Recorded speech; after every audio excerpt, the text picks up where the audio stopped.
I told you guys it took me maybe 4 to 6 scoops of bleach per bundle because I wanted to saturate the hair. Just making sure everything was getting bleached, and because I was working with a small surface, I was really trying to saturate it to make sure that everything got some type of bleach on it, because when you have to fold it into like 4s and 8s and 6s and everything else, the hair can get very thick, and you just want to make sure that you're getting all of your hair saturated in bleach. So I'm gonna take some regular cling wrap, Lord have mercy, some regular foil, and I'm just gonna fold that and put it in there and let it sit for maybe like, I think I let it sit for like 10-15 minutes or something like that. And like I said, this hair takes really fast, but that's what I did for all the bundles. Now you're gonna notice that I'm gonna do 2 bundles, stop, go wash the bleach out, and then do the rest of the bundles. And that's just because, like I said, the bleach took very fast, and you do not want to fry your hair. So yeah, I'm basically just gonna repeat all the same steps throughout this entire video. So I hope you guys enjoy. I'll probably come back and talk to y'all probably when we get to the washing process. So I'll talk to you guys later.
If you are doing this for just bleaching purposes, not to lift the black color or anything like that, please, please, please separate your hair and make sure that you're getting all of that bleach on the inside, because you do not want the rest of your hair bleached and the inside still black. And that's what happened to me, but it was okay because the color I was going for was a burgundy color, so it was going to take whether it was black or not. I just wanted to kind of lift some of this black up. But yeah, if you're like doing like a different color, or you're trying to bleach your hair, make sure that you separate the hair and bleach the insides as well, so everything can get a nice coat.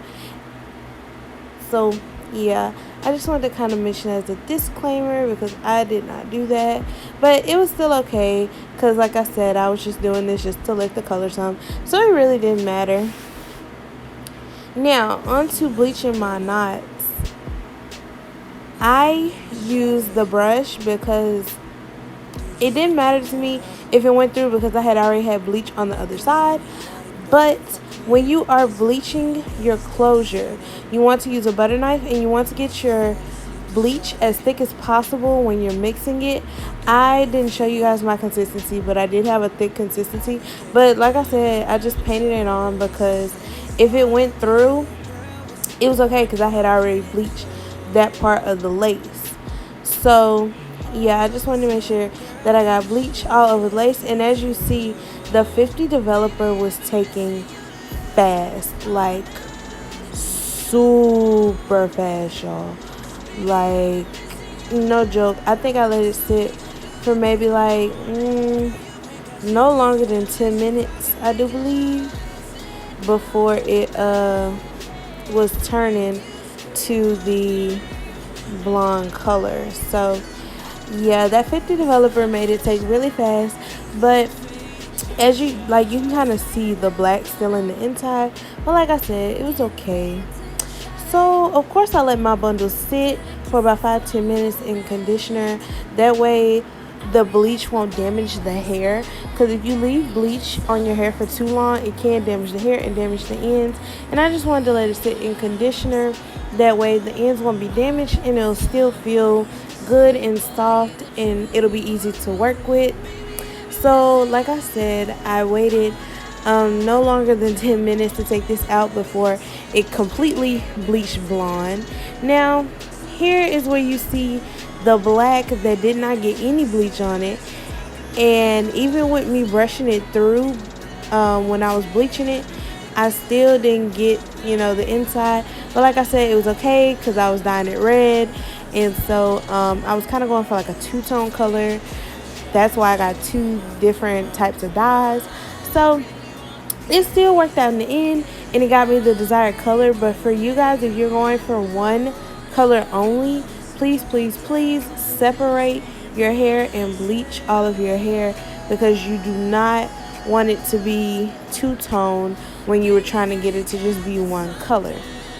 But basically, I just do the closure like I do the rest of the bundles. I wash it out and condition it, shampoo it, especially the lace. I want to shampoo it with Shimmer Light, that way it won't be too orange or too brassy. But that was me just showing y'all the lace and what it looks like against the skin after the knots are bleached. So here's another bundle after letting it sit. This was my 20-inch bundle. I let it sit for maybe like 10-15 minutes. The bleach did not take as well with this one. I don't know why, but it kind of gave me like a brown tone. It didn't turn all the way completely blonde. It just kind of turned like dark brown, kind of chocolate. So I don't know, but like I said, I'm going for like a two-color type red. I kind of want like that burgundy and then a little bright red into it and stuff like that. So with it being, whether it was chocolate or whether it turned actual blonde, it really didn't bother me because I knew the desired look that I was going for. So yeah, if you want to get the look that I have, then just follow these simple steps. In the next video, I will be showing you guys how I colored the hair after I let it air dry and stuff like that. So yeah, when you guys see the final look, if you guys want to, do that same thing, just follow these steps. So this is the hair after I have bleached it. I hope you guys enjoyed this video. I will see you guys in the next video when we complete part 3 of this series.